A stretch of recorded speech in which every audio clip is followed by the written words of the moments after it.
I put stop losses on my stocks, all right? And you recommend doing that. Maybe Oh yeah. 15, especially if you have profit. You Yes. got 15%, 20% profit. So you tell your broker, you sell the stock if it hits this level, all right? So you keep Yeah. most of the profits that you have.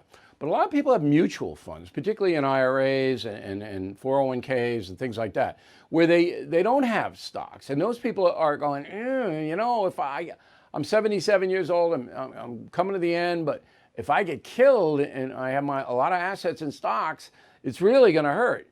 Is there any advice you have for those people? Well, aside from the diversification, which is a key part of that, you shouldn't be fully invested in stocks if you're in your late 70s, for instance. But the stops you mentioned are a wonderful tool to protect yourself with your individual stocks and your exchange traded funds or ETFs. And all that means is as long as the stock is trending up, you continue to hold on. But if it drops, for instance, 25% in value, you would sell at the market. You don't just ride something all the way back down and let your profit Right. slip through your fingers. So just a tool that you can use to make sure that if the market keeps going up, you're still participating. If things flatten out, start going down, you've limited your losses and Yeah, protected your but the profits. mutual funds offer no protection. So you're in, whatever happens, the funds reflect what happens. Final question for you. You wrote a column a few weeks ago on the attack on wealth in America. So we all know the Right. socialist movement, Bernie Sanders, AOC, Biden, maybe he's not a socialist, but he certainly sympathizes with that crew. And there's an attack on wealthy people. My problem is that many wealthy people, visible, are arrogant and they're greedy and they put forth a terrible example. And people, even maybe conservative, traditional people, find it very hard to be sympathetic to that. So when Biden comes out and says, I'm going to take more money from them, when they die, I'm going to come in and take what they have and all of this, there's not an overwhelming resistance to that anymore in America, is there? No, but then Bill, when I was a young man, even as a kid growing up, I looked at people who were economically successful as someone that I wanted to emulate. I thought, there goes someone who maybe is a little sharper, maybe worked a little harder, maybe took some bigger risks. And I do think the mainstream media creates the impression that anybody who has become economically successful, and there's a lot of them, according to the Spectrum Group, there are over 13 million millionaire households have a net worth of $1 million or more, excluding their primary residence. And the idea that these people are all just greedy and selfish, I mean, I'm sure it describes some wealthy people, but I know a lot of very, very modest, humble, wealthy people. But we know that it's not that they're the greediness and the selfishness that got them where they are, because if you're greedy, no one's going to give you a dime until you provide a product or service or labor that they'll pay for.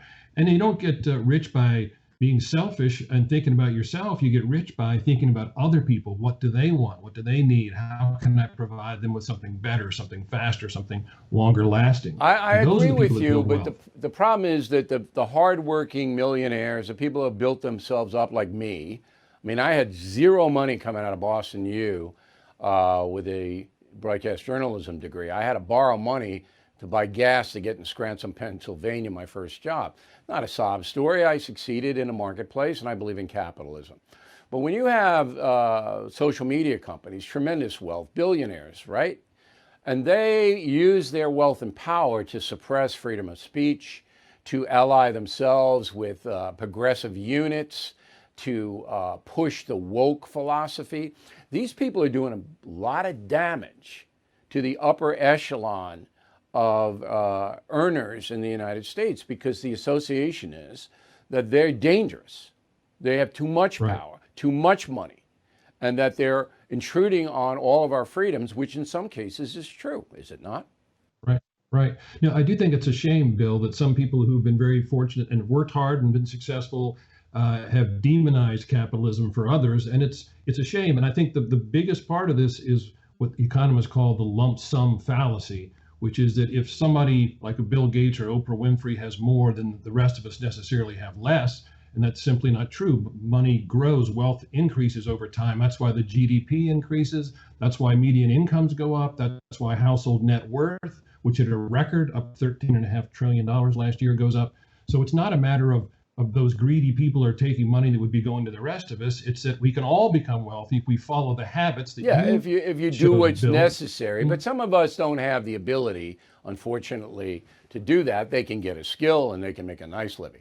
Final question: you write about ProPublica, this far left journalism outfit that got leaked tax returns from the IRS, which is clearly a federal crime.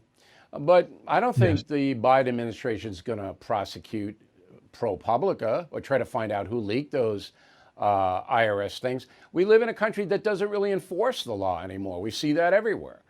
Last word. No, it's a good reason for abolishing the IRS. You would think, if as a American taxpayer, that your return, when you submit it to the IRS, is private and will stay that way, and that it's not going to be hacked and then published.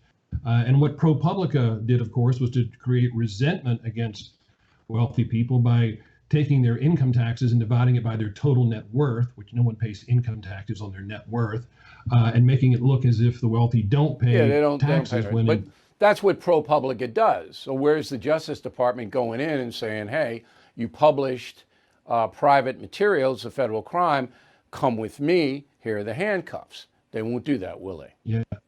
No, I would like to see that, but no. Yes. Okay. And that's the corruption of our country right now. All right, Alex, thanks very much. We always appreciate having you on, and stay strong. Thanks for having me. Fellow Americans, I am concerned about the U.S. dollar. Huge debt, as you know. Will it stay as the world's reserve currency? That's why now more than ever, I recommend you diversify with gold and silver. And the only company I recommend, and have for years, is American Hartford Gold. I trust them. I've personally done business with them. They sell physical gold and silver delivered right to your door or put inside your IRA. And they make it very easy. So call them right now. Make sure you tell them Bill O'Reilly sent you, and they will give you up to $2,500 of free silver on your first order. Since I have been recommending American Hartford Gold, gold shot up more than 40%. Silver, more than 60%. So don't wait. Call them now.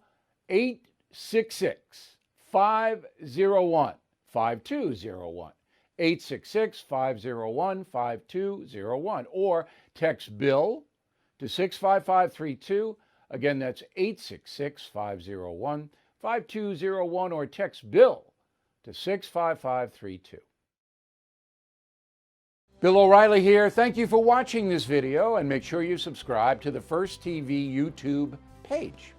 Just hit the big red subscribe button below, and you'll get clips and highlights of my program, The No Spin News, every single day. We'll see you soon.